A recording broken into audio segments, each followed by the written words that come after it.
तांतिया वाले से हमारे bureau chief doctor Mohammad Zakaria की रिपोर्ट के मुताबिक साबिक वफाकी वजीर हुमायूं अख्तर खान ने कहा कि भारत ने बगैर तहकीकात पाकिस्तान पर इल्ज़ाम आयद किए। उजलत में किए गए यकतरफा इकदाम से भारत के किरदार पर सवालिया निशान उठने लगे। उन्होंने अपने इंतखाबी हल्का NA-97 में मुख्तलिफ वफूद से मुलाकात के दौरान कहा, भारत की मनफी सोचते इलाकाई अमन व इस्तेहकाम को शदीद खदशात लाहिक हैं।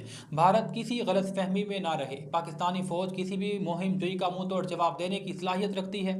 उन्होंने कहा कि पाकिस्तानी कौम अपनी फ़ौज के साथ शाना बशाना खड़ी है। अफवाज पाकिस्तान मुल्क की सलामती का दिफा करने के लिए हर लम्हा तैयार हैं। सिंध ताश माहदे की मुअत्तली बचकाना अमल है। सिंध ताश माहदे को मुअत्तल करना खित्ते के अमन को दाव पर लगाने के मुतरादिफ है।